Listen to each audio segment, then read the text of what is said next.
Bienvenue dans cette série de vidéos où on va coder un projet pour débutants en Python natif. Dans ce premier épisode, on va voir l'installation de tous les outils nécessaires et l'écriture de notre premier script.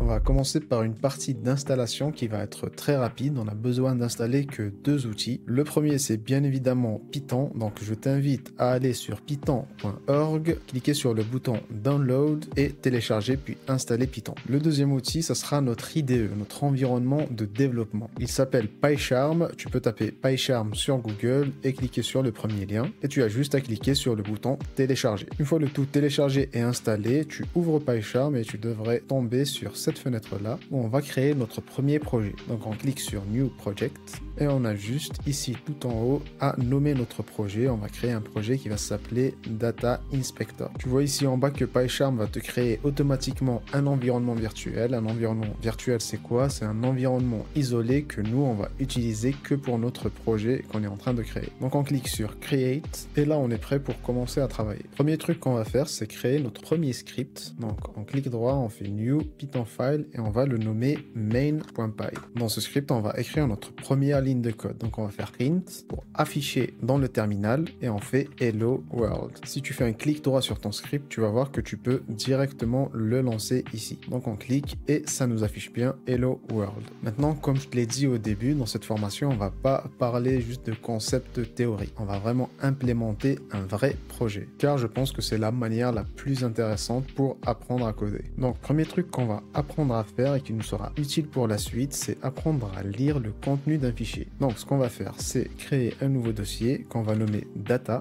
et à l'intérieur on va créer un fichier texte qu'on va appeler fichier.txt et dans ce fichier on peut juste mettre bonjour le monde par exemple. On va supprimer notre print de tout à l'heure et en Python, pour ouvrir un fichier on peut utiliser la fonction open. Donc on fait open entre parenthèses et là on met le nom de notre fichier.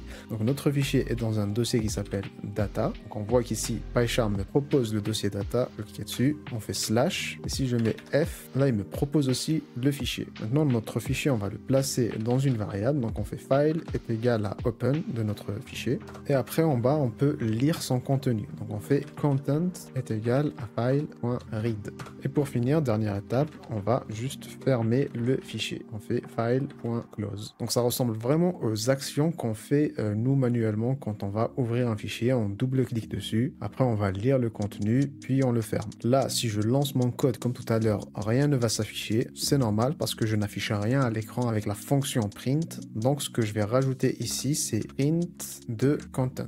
Et là, logiquement, ça doit m'afficher bonjour le monde. Voilà, parfait. Maintenant, cette manière d'ouvrir un fichier puis de le fermer, ce n'est pas vraiment pratique. On ne veut pas tout le temps avoir à faire ça, ouvrir puis fermer, et dans le cas où, par exemple, il y a une erreur dans notre code au milieu, le fichier ne se ferme jamais. Et ça, c'est très dangereux. Donc, en Python, il y a une autre syntaxe qui permet de faire ça. C'est ce qu'on appelle une with clause. Et ce qu'on peut juste faire, c'est with open as file. Donc, j'ai juste mis file juste après. On fait deux points et on peut indenter juste le code de tout à l'heure. Et on n'a plus besoin de fermer le fichier. Donc, en gros, le fichier ici, il va être ouvert avec la clause with dans un contexte. C'est ce qu'on appelle un context manager. Et dès que tout le code qui est dans ce contexte-là est exécuté, le fichier va se fermer automatiquement. Et même s'il y a une erreur dans notre code, le fichier sera quand même fermé. C'est vraiment ça l'utilité d'utiliser la clause with. Donc on a appris à lire le contenu d'un fichier, on va passer à quelque chose de beaucoup plus intéressant. Donc dans notre dossier data, on va créer un nouveau fichier qu'on va appeler produit.csv. Et à l'intérieur, je vais copier le contenu d'un fichier CSV. CSV, ça veut dire Comma Separated Value. En gros, c'est des valeurs qui sont séparées par une virgule. Ici, tu vois que dans notre fichier, on a une en-tête avec produit, quantité et prix. Et après, on a plusieurs lignes. Par exemple, on a un clavier avec une quantité de 2 et un prix à 49,99. Une souris avec une quantité de 1 avec un prix à 19,99, etc. Maintenant, ce qu'on va faire dans notre script de tout à l'heure, à la place de lire le fichier fichier.txt, on va lire produit.csv. Si je lance, on voit que ça affiche le contenu de notre fichier. Par contre, on voit qu'il y a des caractères qui sont très bizarres. Ici, on aurait dû avoir un et accent, mais on a un caractère assez chelou qui qui est très moche. Nous, ce qu'on veut faire, c'est afficher les et accents. Et pour ce faire, il faut qu'on lui dise quel encodage appliquer. Donc, quand on ouvre notre fichier, on peut rajouter un paramètre, encoding, et l'encodage qui permet d'afficher les e accents, c'est UTF-8. Si tu veux savoir comment je fais pour trouver ce paramètre-là, tu peux juste mettre ta souris sur la fonction open, et là, il t'affiche toute la documentation de la fonction. Et tu vois ici qu'il y a le paramètre encoding. Donc maintenant, si je relance mon script, on voit que tout s'affiche correctement. Quand on lit notre fichier CSV, on voit qu'on lit le tout dans un seul et gros bloc qu'on appelle content. Nous, ce qu'on veut faire, c'est vraiment lire cela ligne par ligne, ou à minima, séparer les lignes entre elles. Donc à la place de faire un read tout simple comme tout à l'heure, ce qu'on va faire, c'est faire un read lines. Si je lance le code, on voit que ça m'affiche le résultat dans un format totalement différent. Et pour voir exactement à quoi correspond ce format, là je vais te montrer comment on peut faire pour débugger le code. Donc je vais faire un CTRL Z et revenir sur notre fonction de tout à l'heure, .read. Je vais cliquer sur le numéro de la ligne pour mettre un point d'arrêt. Donc en gros, quand notre code va arriver ici, il va s'arrêter, il ne va pas s'exécuter. Donc la fonction print ne va pas s'exécuter. Maintenant, quand je fais un clic droit, au lieu de lancer directement notre script, on peut faire debug. Et là en bas, on a exactement tout le contexte de notre script. On voit qu'on a la variable content qui est de type str. Str, c'est une chaîne de caractères. Et on voit qu'il y a tout le contenu de notre fichier à l'intérieur séparé par des anti/n. Ça, c'est ce qu'on utilise pour faire des retours à la ligne. Donc on a produit, quantité, prix, retour à la ligne, clavier, puis le prix du clavier, etc. Si on va dans le fichier, c'est exactement ça. Produit, quantité, prix, retour à la ligne. Et une chaîne de caractères comme ça, ce n'est pas très pratique à manipuler. C'est pour ça qu'on va arrêter le code et faire comme tout à l'heure, faire un readline, relancer en mode debug et voir à quoi ça correspond. Donc là, on voit que notre variable content est de type list, d'une taille de 6, avec 6 éléments. Si on clique sur le petit bouton ici, on voit qu'il nous a bien séparé chaque ligne. Donc ça, c'est très pratique pour structurer nos données. Si je clique sur le petit bouton vert ici, résume programme, le code va continuer et du coup passer le point d'arrêt et afficher ce qui s'est affiché tout à l'heure. Dans ce deuxième épisode de la série où on code un projet pour débutants en Python natif, on va voir plusieurs fonctions utilitaires qui sont built-in en Python et aussi quelques concepts essentiels à connaître comme la boucle for.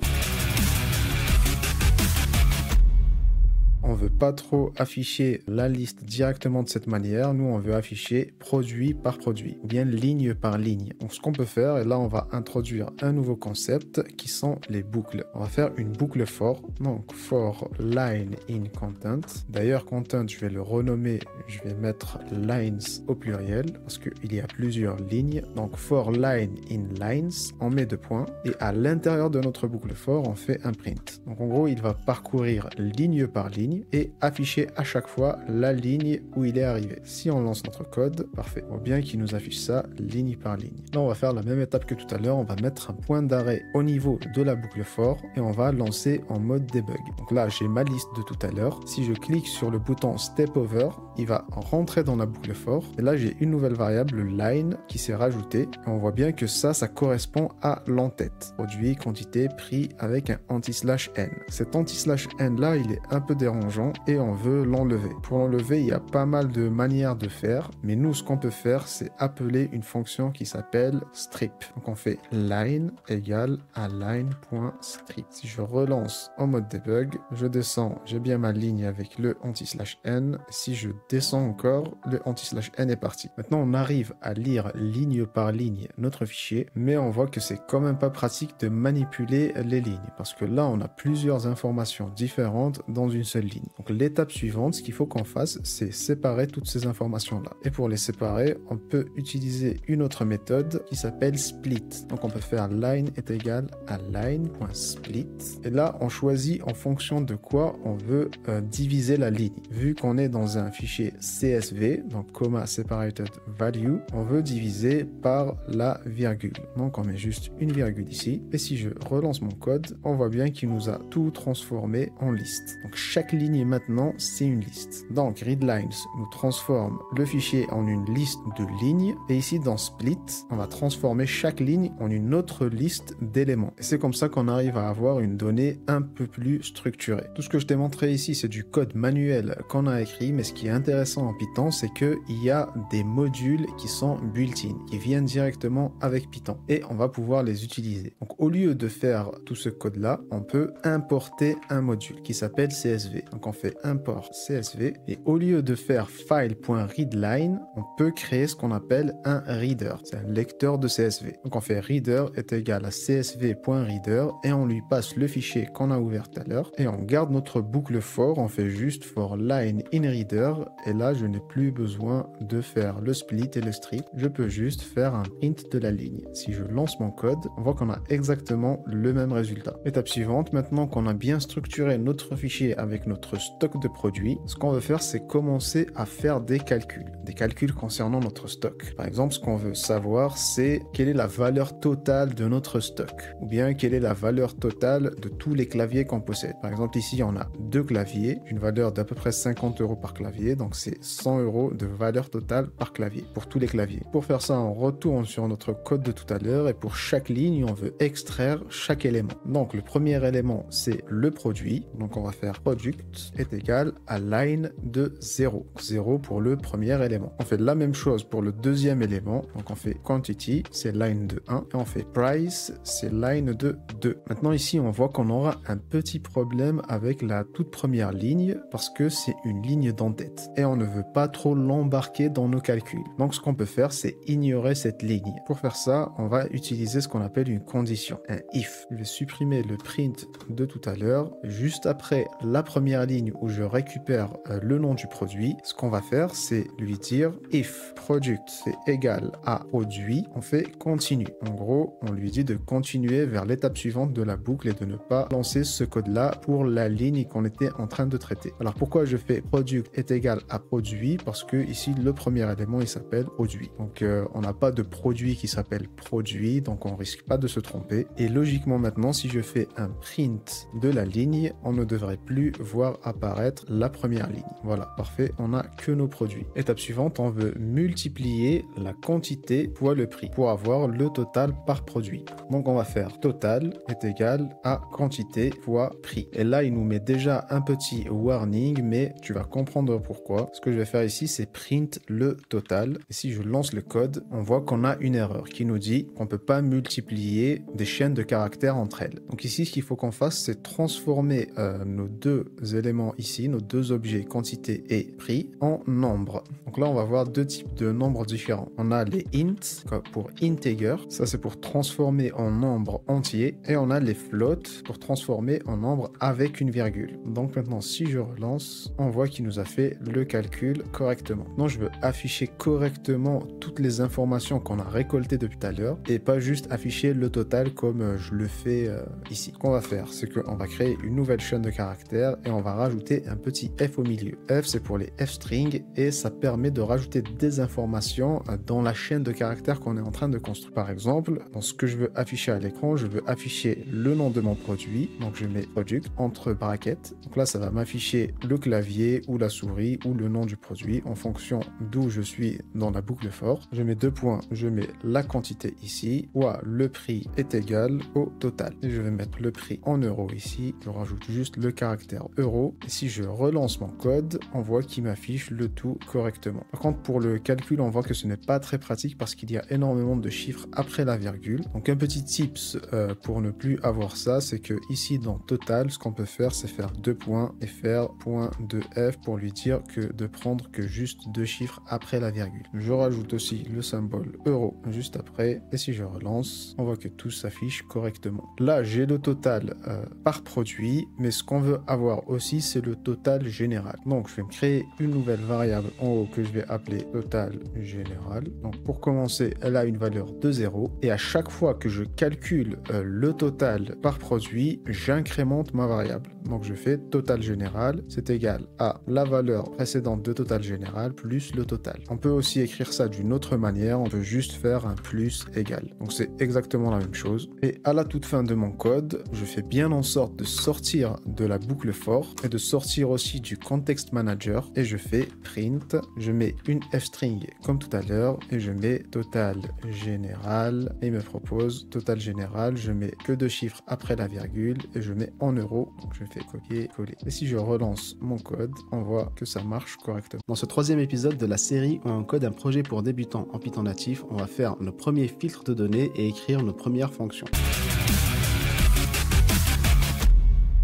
En plus de ça, ce qu'on peut faire, c'est appliquer des filtres. Imaginons que je veux juste afficher les produits qui ont une valeur supérieure à 100 € et les inclure dans le total. Donc, exclure tous les autres produits. Ce que je peux faire, par exemple, en haut, je peux créer une constante seuil qui aura une valeur de 100 et juste après le calcul du total par produit, on va rajouter un if total est supérieur au seuil. On affiche les produits et on les rajoute au calcul du total général. Si je relance, on voit bien qu'il nous a gardé que les deux plus gros produits, les écrans et le casque. Dernière étape de cette partie, maintenant qu'on fait nos calculs correctement, ce qu'on va faire, c'est créer un rapport. C'est en gros sauvegarder tout ce qu'on a fait tout à l'heure dans un fichier à part. Pour créer un nouveau fichier, c'est presque la même chose que quand on ouvre un fichier en lecture. D'ailleurs, on peut les enchaîner directement dans notre close with. Si on fait virgule et qu'on fait open, ça nous propose d'ouvrir un autre fichier. Donc, ce nouveau fichier, on va l'appeler data/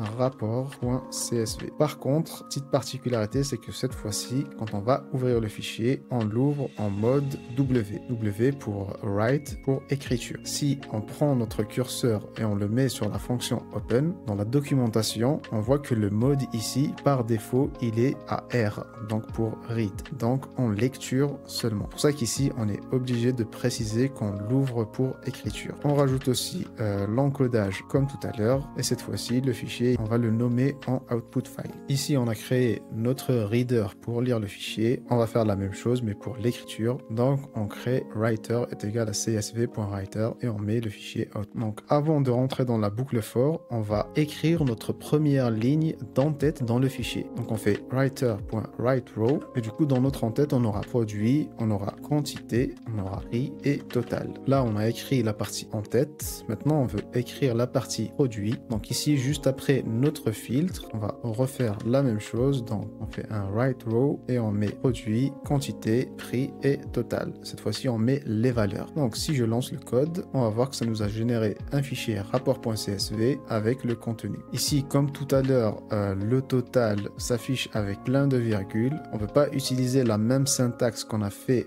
dans le print, mais ce qu'on peut faire, c'est utiliser la fonction round. Et on lui dit qu'on veut garder que 2 chiffres après la virgule. Si je relance, voilà, parfait. Autre particularité, on voit qu'il nous rajoute automatiquement une nouvelle ligne pour bien séparer les lignes. Nous, on veut pas faire ça. Donc ici, quand on ouvre notre fichier en écriture, ce qu'on peut rajouter, c'est un autre paramètre qui est newLine est égal à, on met une chaîne de caractères vide. Comme ça, il ne rajoute pas encore une nouvelle ligne. Si je relance, parfait. Là, on a notre CSV bien structuré. Là, on arrive dans une étape de la formation où on va commencer à appliquer des bonnes pratiques. Si on revoit un peu ce qu'on a fait depuis tout à l'heure, on a créé un script et on a un peu tout mis à l'intérieur. Ce n'est pas du tout structuré et c'est assez difficile à lire pour quelqu'un qui arrive et qui se met juste à lire le script pour essayer de comprendre ce qu'il fait. Donc ce qu'on va faire, c'est factoriser tout le code. Factoriser, c'est transformer notre code en petits bouts qui seront réutilisables dans notre script ou dans d'autres scripts. Et ces petits bouts de code là, c'est ce qu'on appelle des fonctions. Donc le premier truc qu'on faisait, c'était lire le fichier CSV et créer un reader. Ce qu'on va faire tout en haut, c'est créer une nouvelle fonction qu'on va nommer read CSV file. Donc on fait def pour définition de la fonction. On va la nommer read CSV file. Donc une fonction, c'est tout bête. C'est un objet en Python qui prend un paramètre ou pas et qui renvoie un résultat ou pas. Donc ici, on veut prendre en paramètre le chemin vers notre fichier. Donc on fait file path qui est une chaîne de caractères. Ce n'est pas obligatoire de typer le code comme ça, mais mais c'est très conseillé de le faire. Donc là, il me propose que ma fonction va renvoyer un objet de type list. Et c'est effectivement ce qu'on veut faire. Donc on copie notre code de tout à l'heure, le with open, je le copie à l'intérieur de ma fonction, je fais reader est égal à csv.reader. Au lieu de faire un for puis un if pour ignorer la première ligne qui était notre en-tête, ce qu'on peut faire grâce au reader qu'on a créé, c'est juste faire un next de reader, ce qui va ignorer la prochaine ligne, la toute première ligne je veux dire, et après on a juste à renvoyer une liste de reader. En gros ici on transforme notre reader en liste. Au lieu de mettre en dur le chemin vers le fichier CSV ici, il faut qu'on utilise notre paramètre, donc on met filepath. Donc là on a notre première fonction qui s'occupe juste de lire le fichier CSV et de renvoyer une liste de lignes. Ce qu'on va faire en bas, c'est créer une nouvelle fonction qu'on va appeler main et qui elle servira à lancer tout notre script. Donc c'est une fonction qui ne prend aucun paramètre et qui ne renvoie rien du tout. À l'intérieur, ce que je peux faire, c'est appeler la précédente fonction que j'ai créée. Donc on peut faire rows, c'est en gros les lignes de mon fichier, c'est égal à un read CSV file et on peut juste copier le chemin vers notre fichier CSV pour le passer en paramètre. Si je fais un print de row juste pour tester, je vais bien évidemment mettre en commentaire tout le reste du code qu'on a écrit tout à l'heure. Là, si je lance mon code, tu vas voir que rien ne va s'afficher parce que la fonction mail, on ne la lance jamais. Donc, je vais la lancer juste en bas ici. Et là, on voit qu'on a bien la même chose que tout à l'heure. C'est une liste et à l'intérieur, il y a plusieurs listes d'éléments. Prochaine étape qu'on veut factoriser, c'est le calcul du total qu'on a fait tout à l'heure. Donc, ce qu'on veut faire, c'est créer une fonction qui prend cette fois-ci deux paramètres, la quantité et le prix, et qui renvoie le total. Donc, on fait comme tout à l'heure, def, on fait compute total, on met quantity qui est de type int pour integer, donc c'est un entier.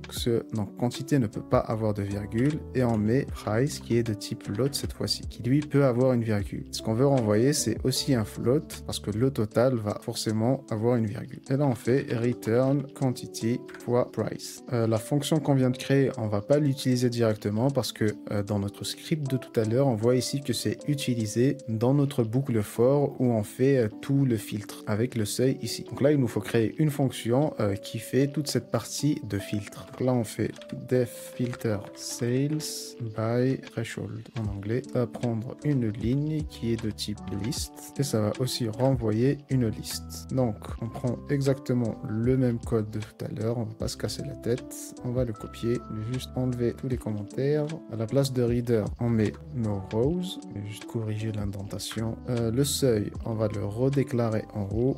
Donc, on copie le seuil. Et une convention, c'est de le mettre en majuscule pour dire que c'est une constante. Même si en Python, les constantes n'existent pas vraiment. Donc, je vais mettre seuil. Je vais plutôt l'appeler threshold pour rester un peu en anglais. Threshold. Et là, je le remplace ici. Donc, le if de tout à l'heure pour supprimer la première ligne, ça, on n'en a plus besoin vu qu'on fait un next ici. Donc, je le supprime et on peut garder quasiment tout le code tel qu'il est. On enlève juste les prints parce qu'on n'en a plus besoin. On enlève l'écriture dans le CSV parce que cette fonction-là ne fait aucune écriture dans un CSV. Et on enlève aussi le calcul du total général. Donc, à la place, ce qu'on va faire, c'est juste renvoyer une nouvelle liste avec que les éléments filtrés. Donc, on va créer une nouvelle liste en haut qu'on va appeler result. Et juste ici, les éléments qui ont été filtrés, on va les rajouter à la liste. Pour faire ça, on va utiliser la fonction append. Donc, on fait result.append de produit. Donc, append, ça va rajouter à l'intérieur de la liste l'élément sélectionné. Ici, j'ai fait une petite erreur parce que product, c'est juste le nom du produit. Donc, au final, on va se retrouver avec une liste avec seulement à l'intérieur le nom des produits. Nous, on veut pas ça. Nous, on veut une liste au format de notre rapport de tout à l'heure. Donc, on veut le produit, la quantité, le prix et le total. Donc, ce que je vais mettre à l'intérieur de ma liste, c'est une nouvelle liste avec le produit, la quantité, le prix et le total. Et il ne faut surtout pas oublier de renvoyer la liste comme résultat comme on l'a défini tout en haut. Donc je sors du if, je sors aussi de la boucle for et je fais return result. Maintenant là on a toutes nos lignes. Si je lance le code, on voit bien qu'il y a tous les produits. Maintenant si j'applique le filtre à cette ligne de produits, donc on refait rows égal, on va l'appeler plutôt filtered rows qui est égal à filter by sales and threshold et je mets les rows. Et si je print le résultat, on voit bien que cette fois-ci, on n'a que les deux produits. Toujours la même erreur que tout à l'heure. À la place de total, on fait round de total et on ne garde que deux chiffres après la virgule. Voilà, parfait. Petit oubli ici, je refais le calcul du total alors qu'on avait créé une fonction exprès pour ça. Donc, au lieu de refaire ce calcul-là, on va juste utiliser notre fonction compute total et je lui mets la quantité et le prix. Ça devrait marcher exactement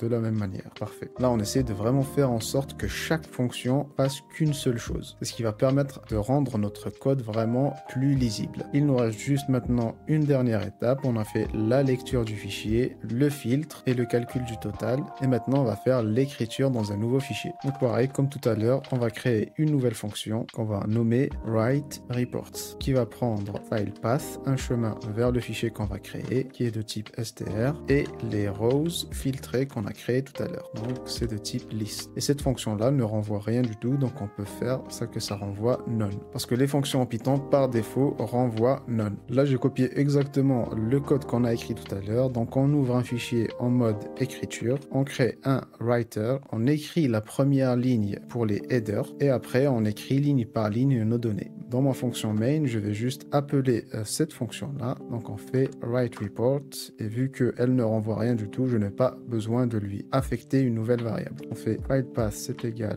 à data/rapport.csv, et les rows, c'est les filtered rows. Si je supprime le fichier que j'avais créé tout à l'heure et que je relance mon code, on voit que ça le génère avec les espaces comme tout à l'heure parce qu'on a oublié le new line. Donc je mets un new line ici, et si je lance mon code, voilà, parfait. Dans ce 4e épisode de la série où on code un projet pour débutants en Python natif, on va modéliser notre projet avec des classes pour le rendre beaucoup plus lisible. Maintenant, notre code est bien factorisé, mais il reste quand même des problèmes. On va continuer dans les bonnes pratiques. Si je regarde les fonctions que j'ai créées tout à l'heure, par exemple readCSVFile, on voit que ça prend en paramètre le chemin vers le fichier et ça renvoie une liste. Mais une liste de quoi? Ça, on ne sait pas trop. En fait, sans avoir accès à la donnée qui est ici le fichier produit.csv, on ne peut pas savoir vraiment ce que renvoie cette fonction. C'est pour ça qu'on va créer maintenant notre premier modèle de données. Et ce premier modèle qu'on va créer, on va modéliser un produit avec sa quantité et son prix. Donc ce sera un conteneur de données pour un seul produit. Donc, ce qu'on va faire, c'est créer un nouvel objet. Cette fois-ci, ce n'est pas une fonction mais une classe qu'on va appeler product. Donc là, on va rentrer un peu dans ce qu'on appelle de la programmation orientée objet. Donc à l'intérieur de notre classe, on va créer une fonction d'initialisation. Donc on fait init. Chaque fonction de notre classe commence automatiquement par self. Et après, on peut passer les paramètres qu'on veut. Nous, en l'occurrence, on veut le produit, la quantité et le prix. Donc, on met product, qui est une chaîne de caractères, quantity, qui est un int, et price, qui est un float. Comme j'ai dit tout à l'heure, cette classe, c'est un conteneur de données. Donc, les données passées en paramètres, on va les stocker à l'intérieur de la classe. Donc, pour les stocker, on va créer des variables qu'on appelle aussi des attributs de classe et qui auront exactement les mêmes noms que les paramètres qu'on a mis tout en haut. Donc, self.product, c'est égal à product. En rajoutant le self à côté, l'information est stockée une fois qu'on aura créé l'objet de la classe. Je mets self.quantity, c'est quantity, et self.price, c'est price. Donc je ne vais pas trop rentrer dans les détails de la programmation orientée objet parce que c'est un domaine tout à part, mais dis-toi juste que là, en gros, ça nous permet de ne pas être limité à manipuler que les structures de données natives en Python, comme les listes ou les dictionnaires. Là, je peux rajouter et customiser ça comme je veux, je peux rajouter autant d'attributs que je le souhaite. Et d'ailleurs, on va directement enchaîner et utiliser notre nouvelle classe qu'on a créée. Donc ici, dans notre fonction readCSVFile,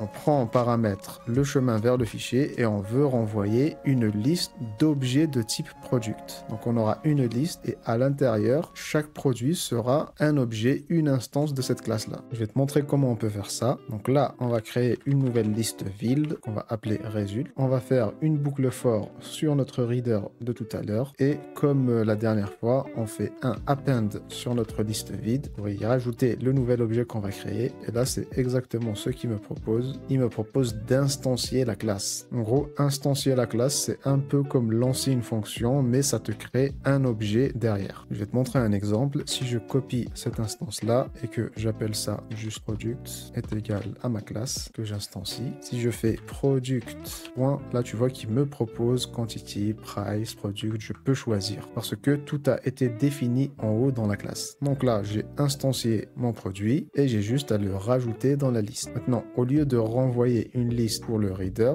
on va juste renvoyer le résultat. Et pour rendre le truc encore plus lisible, on peut ici préciser que c'est une liste de products. Donc tout ce qu'on est en train de faire maintenant, c'est vraiment pour simplifier la lecture de notre code. Quelqu'un qui arrive sur le projet et qui voit qu'on a une fonction qui s'appelle readCSVFile, qui prend en paramètre le chemin vers le fichier et qui renvoie une liste de produits, il n'a pas besoin de lire la suite. Il sait déjà ce que fait cette fonction. Et ça, c'est hyper puissant. Là, si je retourne sur ma fonction principale, la fonction main, et que je passe le curseur sur les rows, on voit que c'est une liste de produits. Donc, notre environnement de développement garde l'information. Et ça, c'est très pratique parce que quand on est en train de développer, imaginons par exemple que je prends le premier élément de cette liste-là. Si je fais point, on voit qu'il me propose tous les attributs qui sont dans ma classe. Donc, l'autocomplétion est active. Et ça, c'est très agréable quand on est en train de développer. Et surtout, ça nous permet de faire beaucoup moins d'erreurs. Donc, maintenant, je vais changer le nom. C'est plus des rows, mais c'est des products au pluriel que je vais passer dans notre fonction filter sales by threshold. Là, on va faire la même chose pour cette fonction-là. Donc,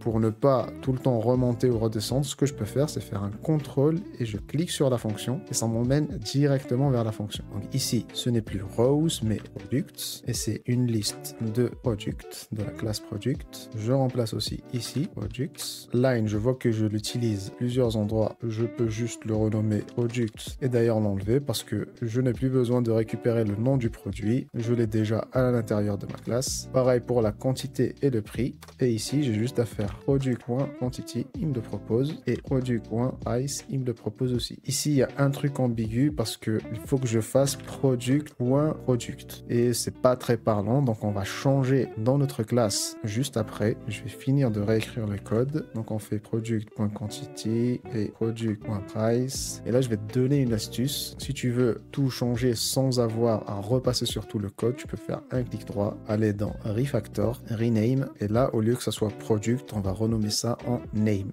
Donc en gros, ça va être le nom de notre produit. Si je descends ici dans la classe, on voit que ça l'a aussi renommé. Donc je vais faire la même chose, je vais renommer ça en Name. Et ici, c'est beaucoup plus parlant parce qu'on lui passe Product.name. En gros, c'est le nom du produit. Pareil, sur cette classe-là, on renvoie une liste de products, vu qu'on applique qu'un filtre. Donc c'est la même structure de données. Et maintenant, il nous reste qu'une seule fonction à réécrire qui est writeReport. Donc on va changer rows en products et c'est une liste de products. Et là, il nous signale qu'il a besoin que ça soit un itérable, en gros une liste. Donc on va juste recréer notre liste. Donc alors c'est pas row, je peux juste mettre product ici et c'est products.name. Après products, c'était quoi? .quantity. Après price et around. Je me suis foiré là.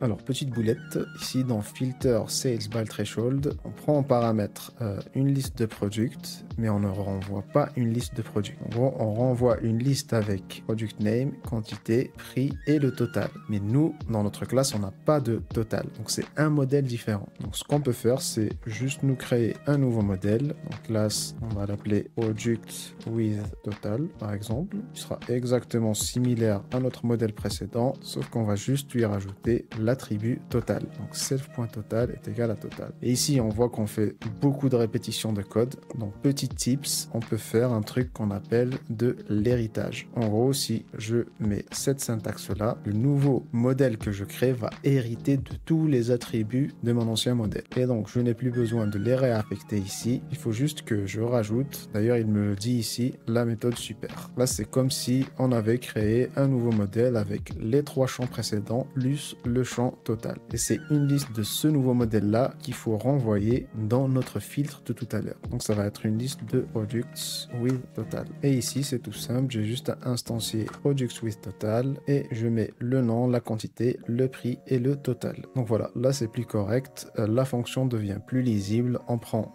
des produits standards en entrée et on renvoie des produits avec le total calculé. Et donc dans notre writer report, c'est plus une liste de produits qu'on prend en entrée, mais une liste de produits avec le total. Et ici, le total, il est déjà calculé. Donc j'ai juste à faire product.total. D'ailleurs, je vais le renommer parce que product, ça fait référence à l'autre modèle. Donc je vais faire refactor, rename et on va l'appeler products with total. Dans ce 5e épisode de la série où on code un projet pour débutants en Python natif, on va rendre notre projet modulaire et le séparer en plusieurs fichiers. Donc là, c'était juste une passe pour montrer comment utiliser l'héritage et plusieurs modèles différents. Mais en réalité, créer un modèle différent juste pour cet attribut-là, c'est un peu de l'overkill. Surtout que le calcul qu'on fait pour le total, il est hyper simple. Donc je vais te montrer ce qu'on peut utiliser à la place et qui est beaucoup plus propre. À la place de créer un nouveau modèle, ce qu'on peut faire, c'est créer une propriété. Donc on fait @property et on va la nommer total. Et elle va renvoyer self.price fois self.quantity. Donc c'est exactement la même méthode que celle-ci, sauf que total c'est une propriété et ça marche un peu comme un attribut, sauf qu'il est recalculé à chaque fois qu'on l'appelle. Donc ça a l'air d'être une fonction, mais quand on l'appelle, on va pas utiliser les parenthèses. Donc, je vais te montrer comment on fait. Je vais supprimer le modèle qu'on vient de créer. Je vais aussi supprimer la fonction compute total et du coup ici je renvoie un product standard. Total, j'ai plus besoin d'appeler la fonction parce que j'y ai accès directement dans mes objets. Donc j'enlève cette fonction là et je fais product. On voit ici que ça met une petite icône comme quoi c'est une propriété et que à chaque fois que je vais l'appeler comme ça, ce code là va se lancer et le total va se recalculer. Donc le total n'est pas stocké dans l'objet, mais il est recalculé à chaque fois. Donc c'est product.total supérieur à threshold et après ici on a juste à faire un append du product. Pareil pour la dernière fonction write report, on va mettre une liste de produits.